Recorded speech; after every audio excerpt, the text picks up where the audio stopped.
combat. Yes, combat. Well, WildStar has this telegraph system in it. You can see these big neon boxes on the floor, and yeah. So what do? Right. Well, they pretty much kill you. They pretty much kill you. That's what they do.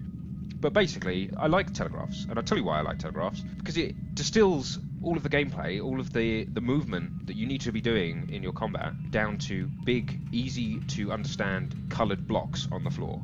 Some might argue that, oh, it's dumbing the game down, but I disagree to the fact that it simplifies the game so it's instantly recognisable where you need to be standing and where you don't need to be standing.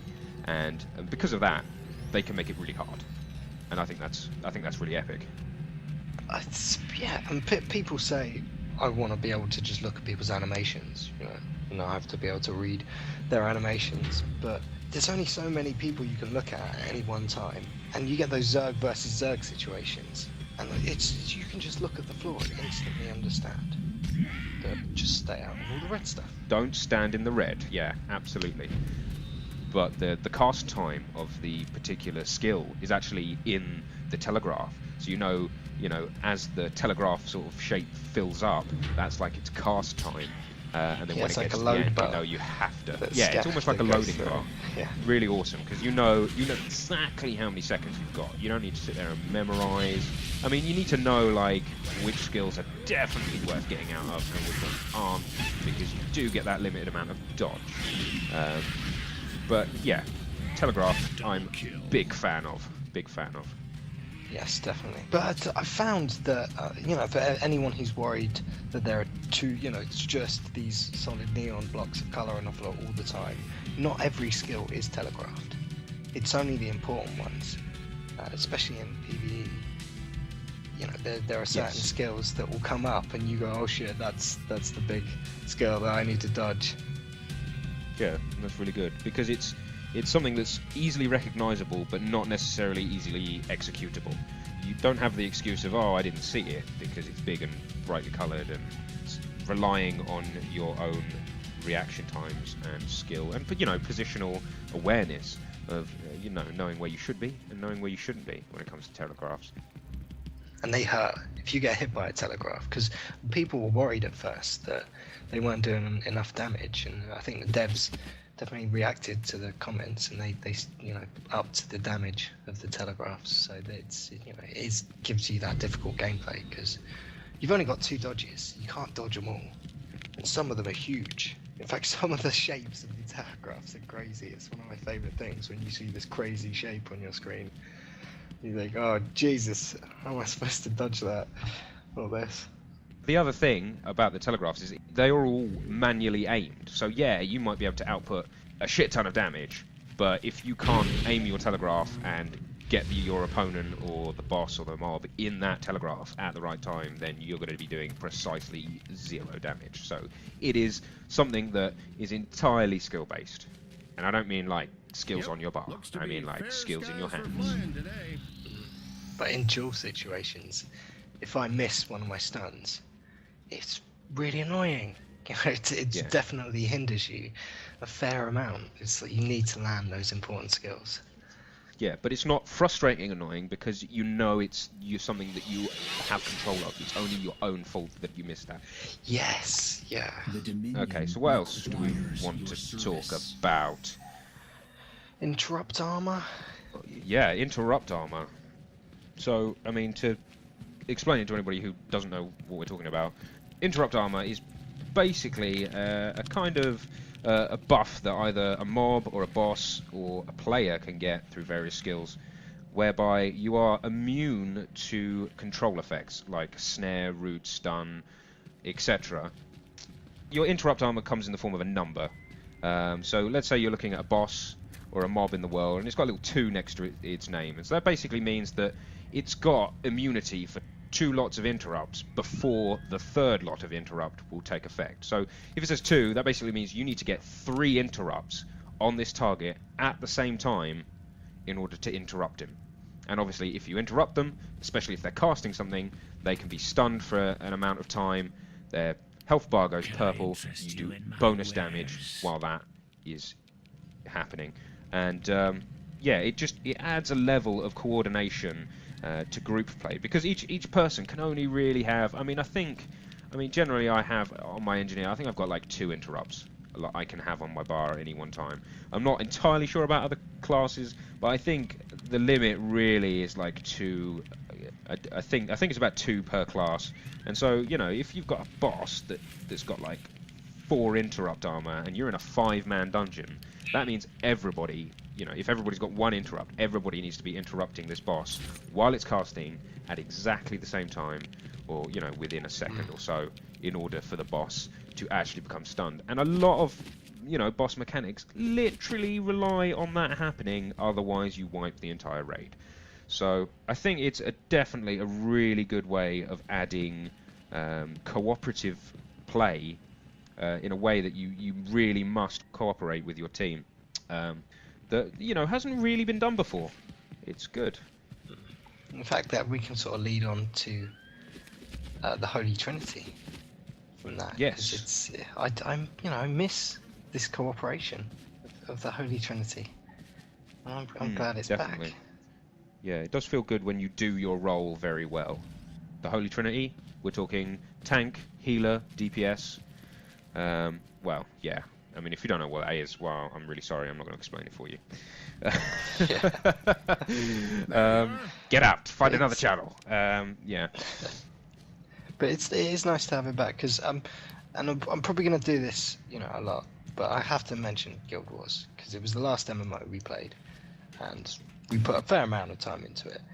And I thought that maybe Guild Wars would be refreshing, and, you know, having to heal yourself, not rely on healers, and, you know, having a tank healer DPS gone, but it just ends up being that everyone DPSs the boss down.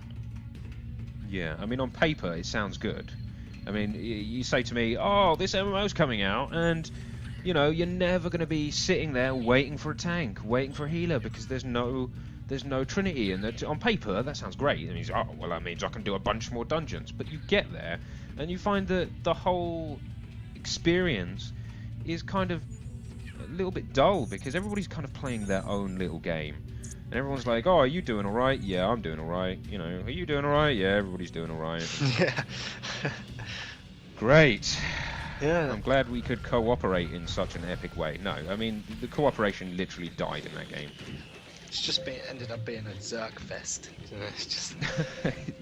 Yes. Yeah. Are you Zerk class? No. Well, sorry then.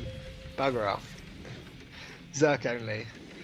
It's difficult to talk about WildStar without mentioning Guild Wars, because, in my opinion, it's probably one of the best. Yeah, or World of Warcraft, because they're the kind of best MMOs I've played. And yeah, I really did like Guild Wars, but still not quite there. Still not quite there. Well, I mean, personally, I think that the Holy Trinity is very important to make you feel like you are doing your role, so to speak. And I know that really sounds obvious, but without the Holy Trinity, everybody's just standing in front of the boss and blamming it as hard as they can, which kind of does not make fun. I mean, some of the best co-op games I've ever played, even non-MMOs, you have different tasks to do, and it's the combination of everybody doing their specific task well that means that you actually succeed. But of course, we say about the Holy Trinity, in this game specifically, every leg of that Holy Trinity has a similar job to do anyway. Everyone's got manually aimed skills. Even the healers are dodging in and out of telegraphs and trying to get their healing telegraphs over their team and making sure their tank is up and buffing people, and the tanks also dodging out of telegraph. They can't just, run up and, face tank everything. They've got things to think about, things to worry about, and of course the DPS have also got dodging and jumping and all sorts. Yeah, I mean, it's not just the classic, healer role where you look at a bunch of life bars. You click the next guy needs a heal, and you press number 4, and he gets his heal. You actually have to aim those heals at people. The healer's doing just as much as everybody else. There is both. There is definitely both in the game. and they have their uses, because there is a targeted heal which is useful, mostly useful for like tank healing. So you'll have your tank in your focus, and then you'll have your targeted heal, you know, ready to spam on him in times of need. But that's not the majority of healing. You're going to have a much better time healing if you're using a combination of aimed skills to heal your entire group, buffs, and you know, as well as targeted heals and you know, AoE heals and heal your cooldowns as well, just to mix up the flow a bit. And of course, you're going to have to be dodging it out of telegraphs and all sorts of other things. So yeah, there's a lot to think about. It's not going to be standing at the back of the raid and clicking health bars. Not at all. But talking about class-specific roles, it seems that you're not actually tied down to any role either. It's like each class has two roles. It's, you know, Stalker's DPS or tank, and there's two separate amp loadouts that you can get from the get-go. I think, or maybe at level 20, something like that, very early on, that you can switch between for no price, for no cost. Yeah, I think it's a bit earlier than level 20 because I've already got one. You know, playing on my engineer, and I've got my tank set and my DPS set, and you know, you can have, you know, your set of skills for tanking, but then you can also have your set of amps for tanking, and then you can have two of them, and you can literally just switch them outside of combat, which is epically good. I mean, it's brilliant. There are 6 classes, and all 6 of them can either be tanks or healers. No one is just a DPS class. Everybody is a DPS class, but everybody is also either a healer or a tank, which is genius. I just think it's absolute genius, because you're never going to get that problem where, oh, you know, only a small percentage of the classes are actually able to tank or heal. And then you get instances where people actually don't want to tank or heal because it makes them shit at leveling or soloing or whatever. But the fact that they just give you dual spec from the get-go, it's just like, yeah, you can have your leveling spec and you can have your support spec if you want, or you can have your PvP spec. It means you don't have to build 2 warriors as well. You know, just like a PvP warrior and your PvE warrior. It's just one warrior. Yeah. I think you literally get it as soon as you start getting amps to have your 2 loadouts, and then you can get another 2 at the end of the game. So it expands even further. So yeah. Although actually, you know, it's surprising how, with the Holy Trinity, how well balanced it feels in duels. But I think that's mostly because everybody has the choice to hybrid their own spec. So even though there is a Holy Trinity, maybe a healer 90% of the time, oh yeah, you can just switch to damage spec for a duel or for a situation or whatever. So yeah, I mean, by picking a class that heals, or going, hey, I want to be a healer, or hey, I want to be a tank at the end of the game, you're not gimping yourself into being shit at the rest of the game. You're literally free to build yourself the way you want to be built, and then change your spec in an instant. I mean, literally respec where you stand. So long as you're out of combat, you can change your skills as much as you want, and you can change your ramps for a small fee wherever you stand. Yeah, because it's kind of that Diablo 3, you know, swap in and swap out skills. It's almost like a Lego build. I kind of envision it as you just build this little set, and you can swap that's nice as well, that when you swap your amp loadouts, you can swap skills in and out for, you know, completely free. So you might have only 2 amp loadouts, but you know, it doesn't matter which skills you have in those amp loadouts. It does remind me of Diablo 3, and I think they really allowed you to experiment, and that's perfect. That's what you really want to do. You don't want it to be a hard slog. Oh, I'm going to try out this new build. Oh, do you know what? I don't like it. I'm going to go back to the way it was. Oh, but now I've got to go all the way back to town and pay another X amount of money to do this, that, and the other. It really makes it easy for you to experiment and, you know, play the class in the way that you want to play it. Yeah. But a couple of interesting things actually is I think it's probably the Stalker and the Spellslinger are 2 classes that I wouldn't expect to have the roles that they've given them. So the Stalker is DPS or tank. And when have you ever seen a rogue class tank a dungeon? It's nice to be able to do that. You know, I want to play the Stalker, but I'm not just limited to DPS. Like and the spell slinger as well. You can play a healer class. And it's kind of odd they've done it with those two particular classes. I mean, Esper sort of makes more sense to me. Medic is Medic, another odd obviously. one though. But you know, medium armor class, and he's supposed to be, you know, well, he's called a medic, so he's definitely a healer. But he can do damage with no problem whatsoever. Yeah, I think there's one more thing that we haven't really spoken about, and that's the remaining movement skills that, you know, I think, you know, it's definitely part of combat. It's dodge, where you get 2 dodge charges that cool down in 10, I want to say 10 seconds. But I actually don't have any idea. So you get 2 dodge charges that you can spend, and that will sort of throw you in a direction of your choice. And that's most useful for either like gaining a bit of distance, or, you know, mostly getting the fuck out of a telegraph. That's literally what it's for. So, you know, you can spend them really quickly, but then if you weren't clever about it, you're going to be left without dodges, and you're a bit screwed. But unlike Guild Wars dodge made you invincible while you were dodging, whereas WildStar dodge does not make you invincible. So if someone nabs you with their stun as your mid-dodge, well, tough shit, they were just too skilled to beat you. And you get stunned anyway. And I think that's perfect, because, yeah, dodges should literally just be a movement skill, not a shield of invincibility. That makes much more sense to me. And then, of course, then there's sprint. I don't know whether it's viable to use sprint in combat, but yeah, in PvP for chasing and things like that. I mean, it's definitely something that makes a difference to the combat.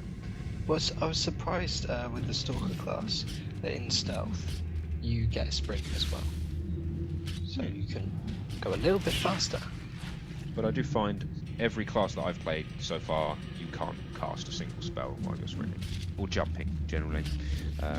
But using sprinting to get to a good area, or run away, or gain ground on someone, yeah, can absolutely make the difference.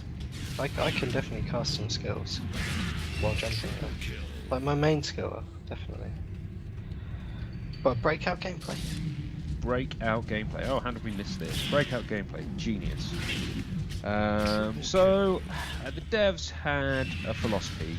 If you're under the effects of CC, that you should be able to do something. You should be able to make a difference while you're stunned or disarmed or whatever. Yeah. They never wanted a moment where you would just be standing there doing nothing, because that's boring. Yeah. No, it is, and I think they've done a really good job. I mean, the types of breakout gameplay off the top of my head is obviously stun, where in the current implementation it gives you a direction to hold, so either up, down, left or right, and you hold that direction, a bar fills up, and you break out of that stun quicker than if you just stood there doing nothing. That always gets me. I'm always just like, oh, what button? I just don't know. I think that's something I need to definitely get used to. I don't know about you, but yeah, I'm I've started to get the hang of it, I think. Yeah, I didn't like it at first, and I thought maybe they should just go back to the tap button really fast. But it's grown on me. I like it. It's not bad. I think it was a bit bugged as well at first, and they kind of tuned it a little bit better since the last patch, and it just feels right. Yeah, it's cool. So some other CC effects. One of my favourites. There's 2 that are really funny that I really like. So you've got stun. One of my other favourites is I can't even remember what it's called, but it's like a kind of disarm, where I remember that my Esper got this at some point, where you basically knock the enemy's weapon from their hand, and then any skill that requires the weapon to use, you can't use until you run over to your weapon and pick it up off the ground. And I think that's genius, because I mean, World of Warcraft used to do a disarm, and it was just a case of, oh, you're disarmed for X amount of seconds. Tough shit, there's nothing you can do. And this is like, ha, your weapon is over there on the ground, go and find it. Ha ha ha ha ha. Yeah, instead of just taking a beating to the face while you stand there and do nothing, because you actually can run to your weapon. which is kind of fun. And if you don't, well, you don't get your weapon back, so you better be paying attention. But here's the interesting thing about disarm, is combine that with any of the other CC effects, and it becomes, you know, even more hilarious. So if you blind someone, and then he's decide, you know, you can't find your weapon, disorient, or tether, routes them to a spot, but they're kind of Tell us about tether. attached to like a pole stuck in the ground on a rope. It's like a bit of string, and then you can run around. You can run around at the length of that rope, but you have to destroy the tether before you can get away. It's quite funny. Yeah. Warrior gets that, I think. And Slinger might get it too, but I know the Warrior definitely gets that. The other one, another one of my favourites, is Disorient, and I think this was absolute genius. I mean, it's not so much breakout gameplay as absolute hilarity will ensue. Disorient basically is a debuff where it randomly jumbles up your direction keys. So you think you think you're running away and going forward, and you're actually strafing left, and you think you're strafing right, but you're actually moving forward, and it's disorienting. It lives up to its name, and it's hilarious. I can see some really funny videos of people running off of cliffs at some point, and running into telegraphs they really shouldn't do, which sounds like it's going to be a lot of fun. And I mean, there's nothing you can really do to get out of that, but you can just laugh at yourself. And what was the other one you mentioned? Blind. Yeah, tell me about blind. What does blind do?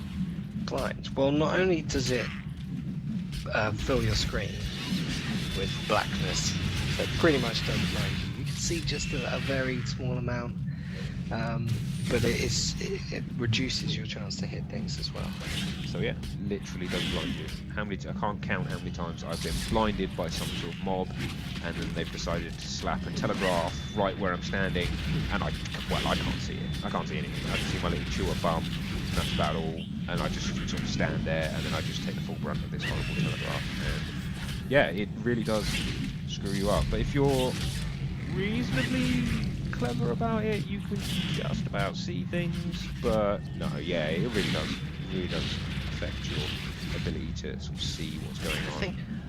I tend to be able to see just about where people are standing and their health bar, but I can never see the telegraph that they're putting on the floor.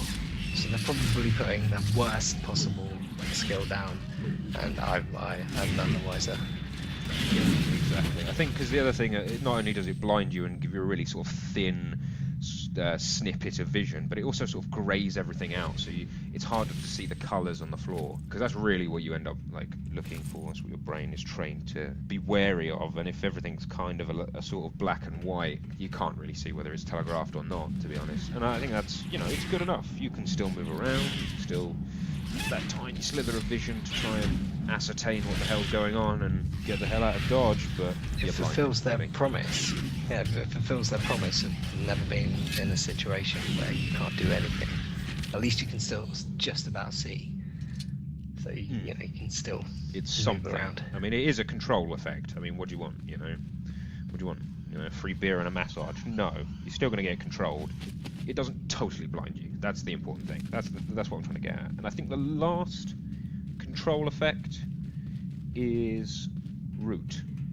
It's the only one we haven't spoken about. And root is, I mean, there's not so much anything exciting attached to root, but it just stops you moving, which is more useful against some people than others, because obviously if it's a melee class, you can still attack. You're pretty stuffed. But if you're rooting a ranged class, he's still going to shoot you.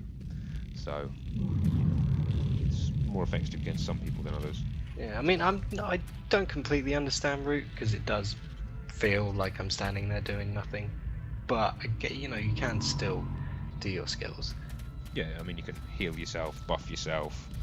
You can shoot if the person you're shooting at is within range. The only thing you can't do is move. So yeah, like root should do. That's what root do.